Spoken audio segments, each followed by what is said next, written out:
দিয়েছেন। হজের বিধান আল্লাহ রাব্বুল আলামিন জিবরিলকে দিয়ে পাঠিয়ে দিয়েছেন।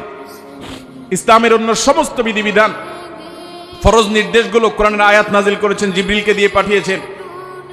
5 ওয়াক্ত নামাজ এত গুরুত্বপূর্ণ যে আল্লাহ তাআলা তার নবীকে ডেকে নিয়ে গেছেন নিজের কাছে, একান্তে ডেকে নিয়ে নিজে সরাসরি এই নামাজের নির্দেশ দান করলেন।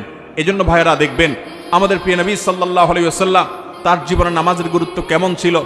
তিনি যখন মৃত্যু শয্যায় দুনিয়া থেকে বিদায় নেওয়ার ঠিক আগ মুহূর্ত যখন চলছে, জীবন সায়ান্নে, এরকম কঠিন একটা পরিস্থিতিতে তিনি প্রচন্ড অসুস্থ, জ্বরে অসুস্থতায় বারবার তিনি বেহুশ হয়ে যাচ্ছিলেন।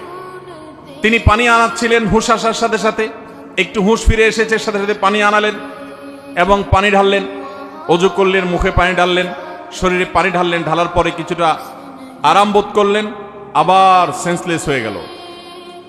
এরপরে আবার যখন হুঁশ আসলো তিনি জিজ্ঞাসা করলেন লোকেরা নামাজ পড়ে ফেলেছে কিনা। বলা হল না আল্লাহ রসুল, সবাই অপেক্ষা করছে আপনার ইমামতিতে নামাজ পড়বে, এদিকে আপনি অসুস্থ।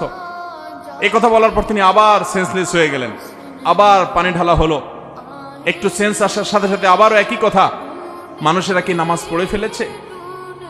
নবী করিম সাল্লাল্লাহু আলাইহি সাল্লামকে এই কষ্টের চোটে তিনি বেহুশ হয়ে যাচ্ছেন বারবার।